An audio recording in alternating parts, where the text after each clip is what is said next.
Hello everyone, welcome to GS with concept classes.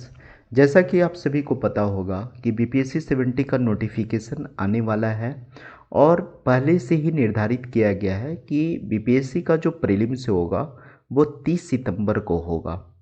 तो अभी आपके पास सफिशिएंट टाइम है। अभी आप मेंस के पेपर को 2-3 घंटे टाइम दे सकते हैं। जैसे ही एग्जामिनेशन नज़दीक होगा अप्रॉक्स 1 मंथ, तो आप बिल्कुल फुल्ली फोकस हो सकते हैं प्रीलिम्स के पेपर पर। क्योंकि जैसे प्रीलिम्स का पेपर का रिजल्ट आता है तो आपके पास इतना सफिशिएंट टाइम नहीं होता है कि आप उतने कम समय में आप इफ़ेक्टिवली मेंस की तैयारी कर सके और अच्छा मार्क्स ला सके। इसके पश्चात होता क्या है, जब आपका मेंस का रिज़ल्ट बाउंड्री पे होता है तो आपकी जो निर्भरता है वो इंटरव्यू पे ज़्यादा बढ़ जाता है, जिसके कारण रिज़ल्ट होने की जो संभावना है वो थोड़ी सी कम हो जाती है।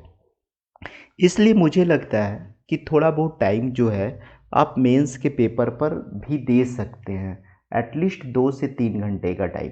ठीक है।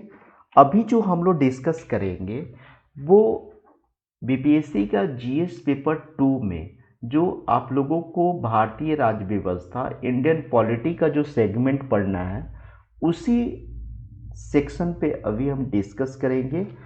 और आज का जो हमारा टॉपिक है वो अलायंस गवर्नमेंट, जिसे हम साझा सरकार कहते हैं या हम गठबंधन सरकार कहते हैं, इस पॉइंट पर हम डिस्कस करने वाले हैं।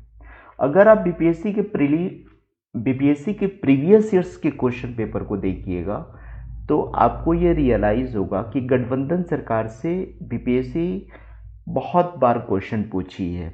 आप कह सकते हैं कि 2 या 3 साल अल्टरनेट करके क्वेश्चन पूछी ही है।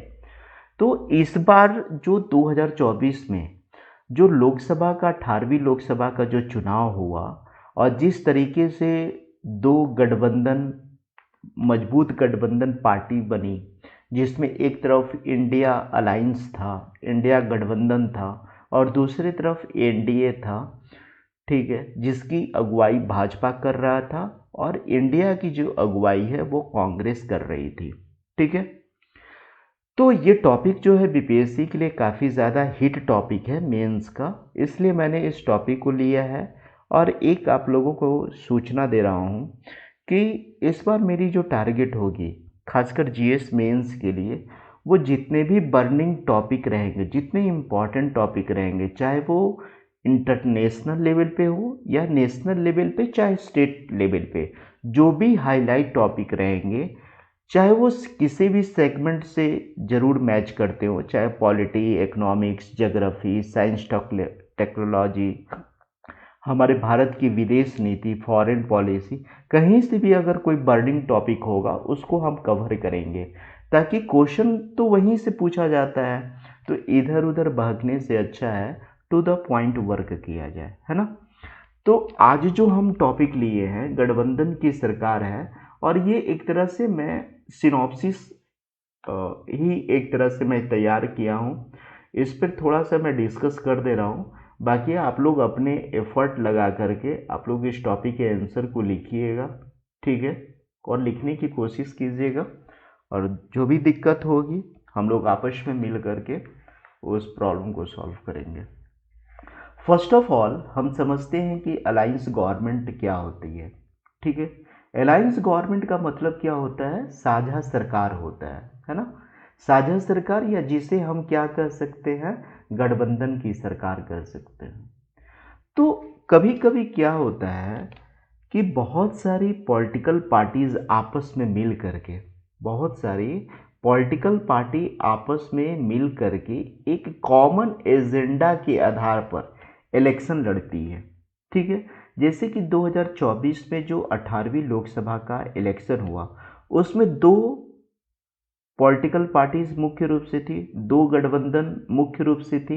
एक तरफ इंडिया गठबंधन था जिसकी अगुवाई कांग्रेस कर रहा था, जैसा कि हमने डिस्कस किया अभी, और दूसरी तरफ जो गठबंधन था वो एनडीए का था, जिसे हम नेशनल डेमोक्रेटिक अलायंस कहते हैं, और उसकी अगुवाई भाजपा कर रहा था। जब दोनों पार्टी दोनों गठबंधन आपस में डिसीजन ले ली तो अपना अपना चुनावी घोषणा पत्र जारी की। और ये जो चुनावी घोषणा पत्र है, अब ऐसा नहीं होगा कि इंडिया गठबंधन में जो सबसे प्रमुख पार्टी जो कांग्रेस थी, वो अपना विचारधारा, ठीक है, वो पूरी की पूरी अपनी विचारधारा को, अपनी सोच को, अपनी आइडियोलॉजी को चुनावी घोषणा पत्र में डाल दे। नहीं, ऐसा नहीं होता है। जब चुनाव होना प्रारंभ हुआ तो इंडिया गठबंधन में जो 37 पार्टी थी, उन 37 पार्टी से मंतव्य लिया गया और एक कॉमन आइडियाज बनाया गया जो कि चुनावी घोषणा पत्र में डाला गया और बोला कि अगर हमारी सरकार अगर बनती है तो हम ये काम करेंगे। जैसे कि राहुल गांधी जो है अपनी चुनावी जो सभाएं कर रहे थे, चुनावी यात्रा के दौरान बहुत सारे स्कीम्स को लॉन्च करने की बात कर रहे थे कि प्रत्येक घर की जो महिला मुखिया होगी, जिसको उन्होंने गृह लक्ष्मी योजना शायद नाम दिया था, उनके अकाउंट में लगभग 7-7,500 रुपया पर मंथ आएंगे, यानी साल के 1 लाख रुपया आएंगे। तो ये जो डिसीजन ली कांग्रेस पार्टी, ये अकेले नहीं ली, इसमें 37 पॉलिटिकल पार्टीज की भी सहमति थी, ठीक है। उसी तरह एनडीए में, जिसे हम नेशनल डेमोक्रेटिक अलायंस कहते हैं, जिसकी अगुवाई भाजपा कर रही थी, उसमें 41 पॉलिटिकल पार्टीज थी। इसने भी अपने चुनावी घोषणा पत्र जारी किया, चुनावी मैनिफेस्टो जारी किया कि हमारी सरकार बनती है तो हम किन किन मुद्दों पे लड़ेंगे, किन किन मुद्दों पे हम काम करेंगे। कहने का मतलब ये हुआ हमारा कि गठबंधन सरकार का मतलब ही होता है कि जब बहुत सारी राजनीतिक दल एक न्यूनतम साझा कार्यक्रम के आधार पर, न्यूनतम साझा क्यों कहा जाता है, क्योंकि कोई भी गठबंधन में जो पॉलिटिकल पार्टीज होती है उसकी सारी बातों को नहीं माना जा सकता है, उसकी कुछ बातों को ही हम मान सकते हैं। इसलिए सारी पॉलिटिकल पार्टीज कुछ कंप्रोमाइज करती है और एक कॉमन एजेंडा तैयार किया जाता है जिसमें सभी की सहमति होती है। इसलिए हम ऐसा वर्ड लिखते हैं कि गठबंधन की सरकार में बहुत सारी राजनीतिक दल एक न्यूनतम साझा कार्यक्रम के आधार पर राजनीतिक सत्ता का प्रयोग करती है, ठीक है। जब किसी एक राजनीतिक पार्टी को स्पष्ट बहुमत नहीं मिलता है तो प्रायः गठबंधन की सरकार बनाया जाता है।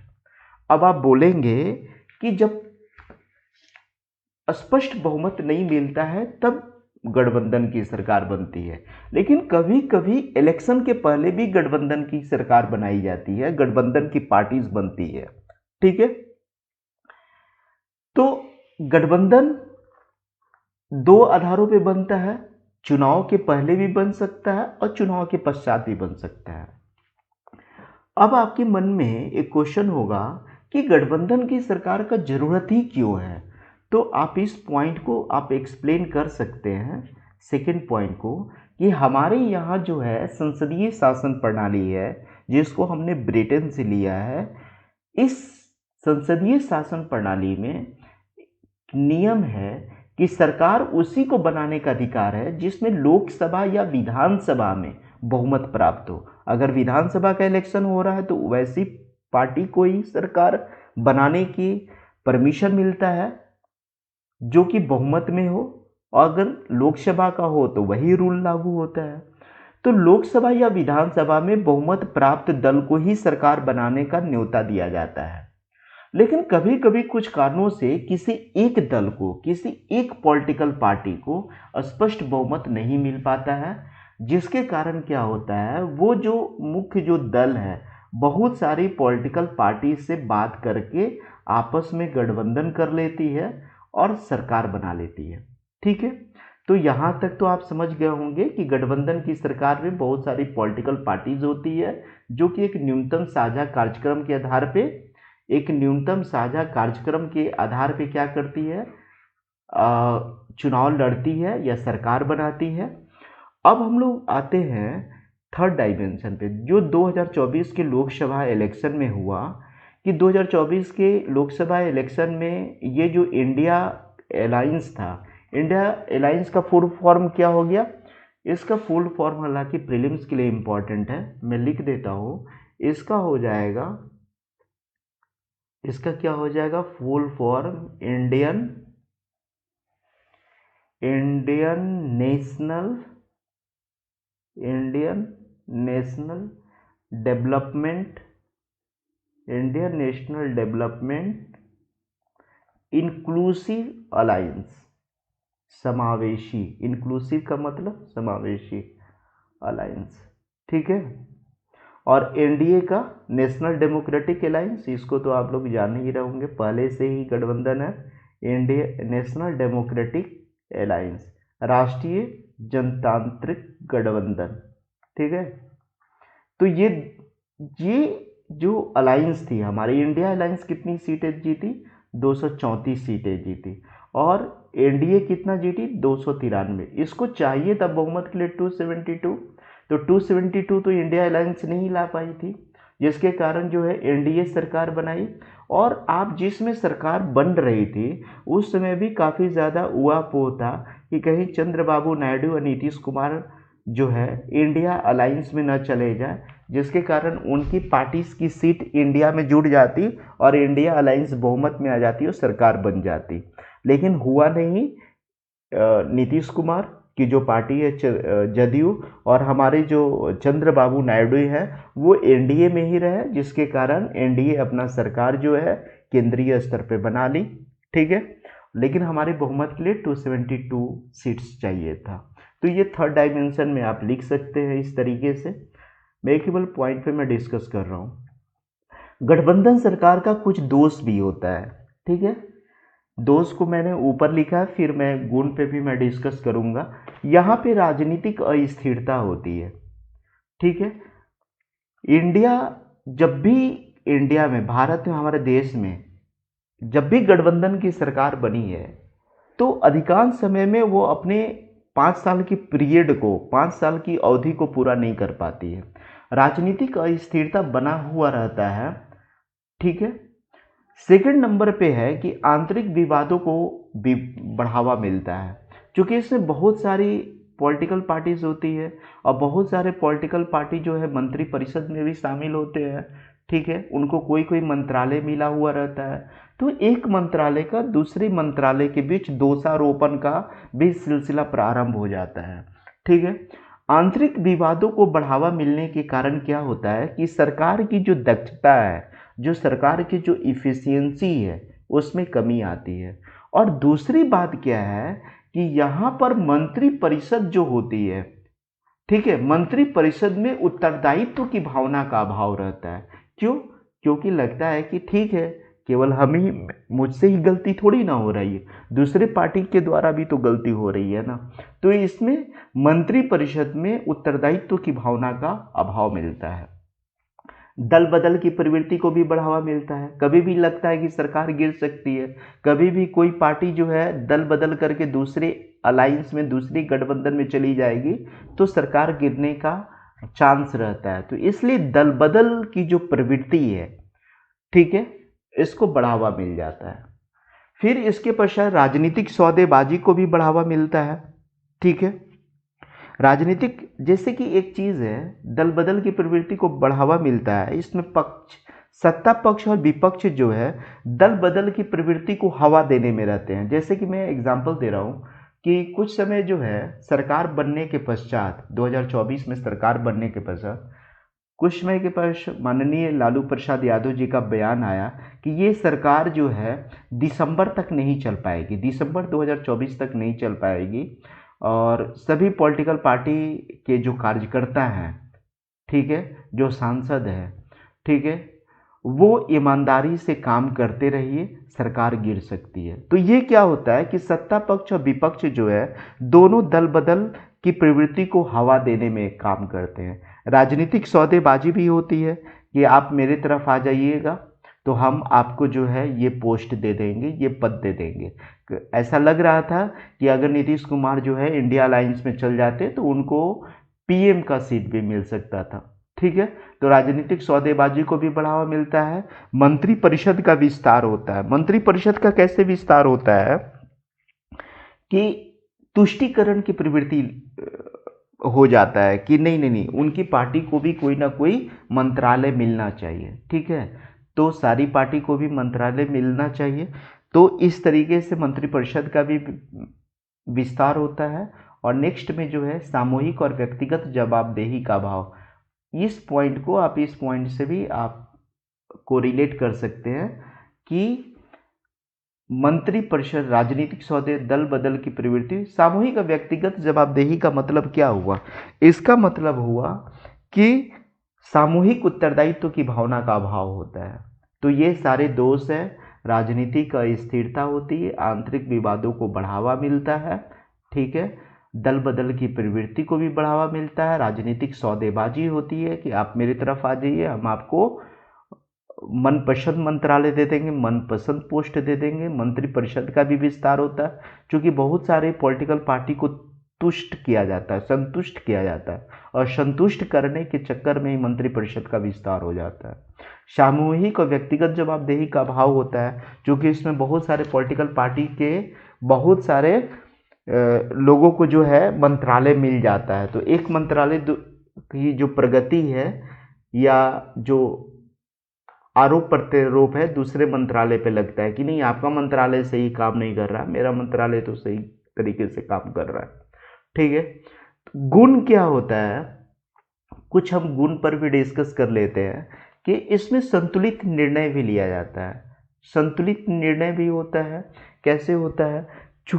चूंकि जो अभी जैसे कि बात चल रही है कि एनडीए की जो सरकार बनी, उसमें जितनी भी पॉलिटिकल पार्टीज हैं, उसमें कोई भी डिसीजन लिया जाएगा तो मोदी जी सबसे राय लेंगे, जदयू से भी लेंगे, नीतीश कुमार जी से भी लेंगे, चंद्रबाबू नायडू से भी लेंगे, और हम उसमें जितनी भी पार्टीज है सबसे लेंगे, ताकि कोई पार्टी उनसे नाराज ना हो जाए।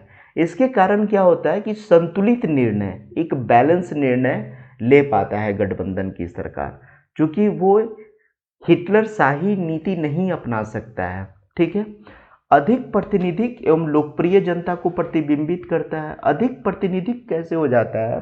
क्योंकि इसमें बहुत सारी जो पार्टियां होती है वो विभिन्न क्षेत्रों को, विभिन्न समुदायों को रिप्रेजेंट करती है।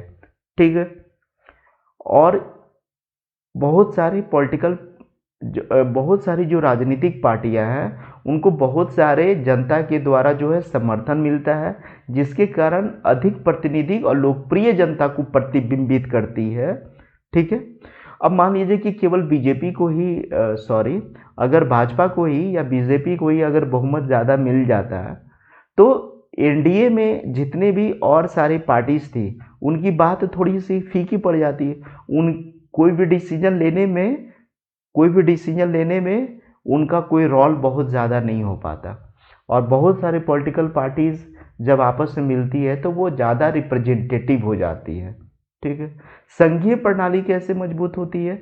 चूंकि इसमें क्षेत्रीय स्तर पर भी बहुत सारे जो मुद्दे होते हैं वो क्षेत्रीय पार्टी के कारण जो है वो राष्ट्रीय स्तर पे अपना छाप छोड़ते हैं, और वहाँ पे क्षेत्र के विस्तार के लिए, क्षेत्र के विकास के लिए, राज्य के विकास के लिए, स्टेट के विकास के लिए भी प्रभावशाली डिसीजन वहाँ पे लिया जाता है, जिसके कारण संघीय प्रणाली मजबूत होती है। संघीय का मतलब क्या है?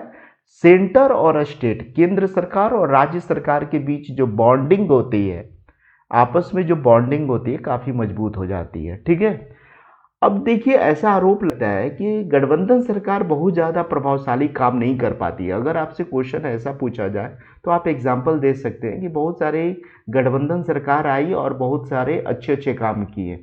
जैसे कि पीवी नरसिम्हा राव का जो सरकार था 1991 से 96 के बीच, इन्होंने एलपीजी रिफॉर्म किया था। उदारीकरण, निजीकरण, वैश्वीकरण का जो रिफॉर्म हुआ 1991 में, ठीक है, जिसके कारण आज हमारी अर्थव्यवस्था इस अच्छी स्थिति में है, वो LPG reform PV Narasimha Rao के पीरियड में हुआ। और उसी समय भारत को डब्ल्यूटीओ का, वर्ल्ड ट्रेड ऑर्गेनाइजेशन, विश्व व्यापार संगठन का भी सदस्यता मिला था, जो कि दोनों बहुत हमारे देश के लिए लाभकारी नीति रहे। एक एलपीजी रिफॉर्म और दूसरा भारत को डब्ल्यूटीओ की सदस्यता। अगर हम अटल बिहारी वाजपेयी की बात करेंगे तो अटल बिहारी वाजपेयी का जो पीरियड था 1998 से 2004 में जो गठबंधन सरकार थी, उसमें FRBM एक्ट लाया गया है। अब FRBM एक्ट क्या है, इसको मैं इकोनॉमिक्स वाले सेक्शन में मैं डिटेल से समझा दूंगा। मनमोहन सिंह का सरकार बना 2004 से 2014 के बीच, ये भी गठबंधन की सरकार थी, ठीक है। इसमें जो है सूचना का अधिकार अधिनियम लाया गया, आपको पता होगा सूचना का अधिकार अधिनियम 2005 में लाया गया, जिसके कारण आज लोगों को कितना राहत मिलता है कि ऑफिस की किसी भी सूचना को घर बैठे प्राप्त कर सकते हैं, ठीक है। भोजन का अधिकार मिला, ठीक है। शिक्षा का अधिकार अधिनियम बना, आधार कार्ड आया, ठीक है। आधार कार्ड कितना ज़्यादा प्रभावशाली हुआ, ठीक है। आधार कार्ड के द्वारा जो है, जो मनरेगा में लोग जॉब करते थे, चाहे कोई भी मजदूरी करता था लोग, यह आधार कार्ड आप देखिएगा हर एक जगह यूज़ हो रहा है, क्योंकि आधार कार्ड से हमारी जो पहचान है वो ज़्यादा पुख्ता हुई है सेंट्रल गवर्नमेंट के समक्ष। तो आधार कार्ड लाने में भी मनमोहन सिंह का योगदान था। शिक्षा का अधिकार अधिनियम आया, भोजन का अधिकार आया, सूचना का अधिकार अधिनियम बना, ठीक है। तो आप जो है इन 3 पॉइंटों को आप देख सकते हैं कि PV नरसिम्हा राव की सरकार, अटल बिहारी वाजपेयी की सरकार और तीसरा मनमोहन सिंह की सरकार में क्या क्या रिफॉर्म बना, तीनों गठबंधन की सरकार थी उस पीरियड में। कंक्लूजन क्या लिख सकते हैं, एक छोटा सा कंक्लूजन लिखे, बाकी आप लोग अपने स्तर से ऐड कीजिएगा कि विभिन्न चुनौतियों के बावजूद बहुत सारी चैलेंजिंग रहता है गठबंधन की सरकार में, क्योंकि जितनी भी पार्टीज उसमें रहती है सबको संतुष्ट करना होता है। तो विभिन्न चुनौतियों के बावजूद भी गठबंधन सरकार विभिन्न मतों के लिए एक मंच प्रदान करती है, ठीक है। सर्वसम्मति पर आधारित नीतियों के लक्ष्य तक पहुंचा सकती है, ठीक है। तो ये एक कंक्लूजन है छोटा सा, आप इसको यूज कर सकते हैं, और भी इसमें कुछ ऐड करना चाहते होंगे तो आप कर सकते हैं। तो अभी जो हम लोग गठबंधन सरकार पढ़े, मैंने बहुत ही शॉर्ट तरीके में मैं आपको बताया कि गठबंधन सरकार किसे कहते हैं, 2024 में क्या सिनेरियो रहा, इसके दोष क्या हैं, इसके गुण क्या है, गठबंधन सरकार के समक्ष क्या क्या उल्लेखनीय कार्य किए गए हैं जब जब हमारे यहाँ गठबंधन की सरकार बनी है, और एक कंक्लूजन को मैंने लिखा है, ठीक है। Thank you very much. आप अपना फीडबैक को ज़रूर दीजिएगा, इम्प्रूवमेंट होता रहेगा कंटेंट में। थैंक